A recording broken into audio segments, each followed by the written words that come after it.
How do we motivate ourselves positively? We know the negative motivations. We've seen those things. They're usually involved in avoidance and fear and that kind of stuff.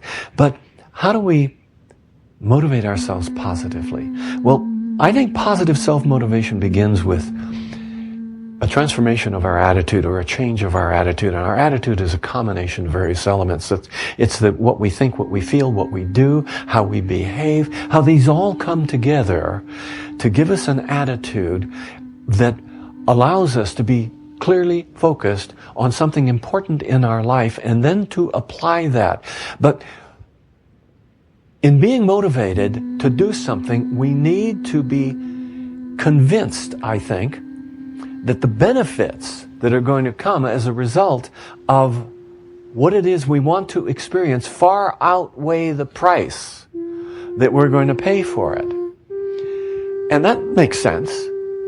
And you know, let me go back just a little bit. Years ago, when I was not in the ministry too long, I mean, maybe 10 or 15 years. I've been in it for 36 years now. But I had the opportunity to happen, for whatever the reason, be in a context where I was dealt with a lot of people, some of them my very close friends, that were alcoholic. And then some that got into drugs. And then some of you here may be able to relate to some of this yourself. And I wanted to learn as much as I could about this. I was asked to participate in an intervention, so I went to some training on that. And the next thing you know, I started studying about it, and I wanted to learn more and more. And in my studies, it's interesting, I came to the conclusion that the addict, the alcoholic, the overeater, you know, there are all kinds of different kinds of addictions, vacuum cleaning addiction, washing your hands too much addiction, all of these things. I kind of began to get the idea that whoever has this kind of compulsion, whatever one it happens to be, they really must feel that the addiction is worth whatever the price is that they're paying.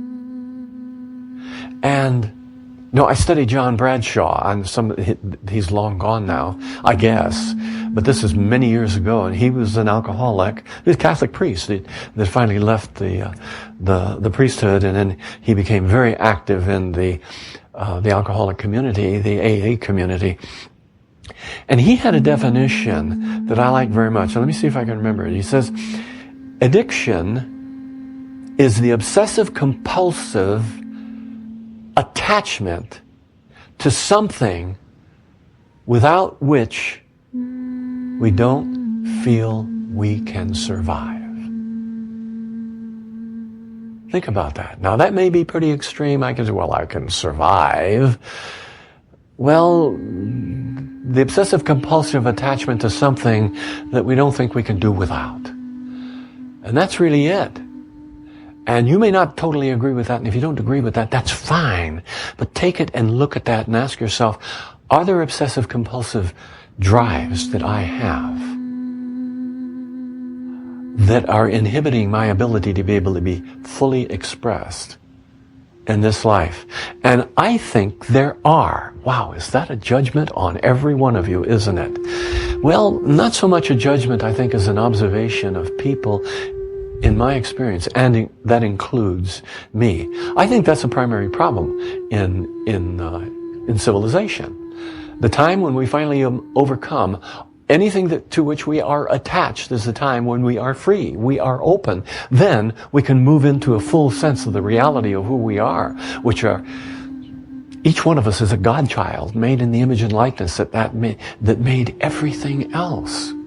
But setting that aside, you may not like that broad categorization of you, but the change in lives come when we realize that the cost is just too great.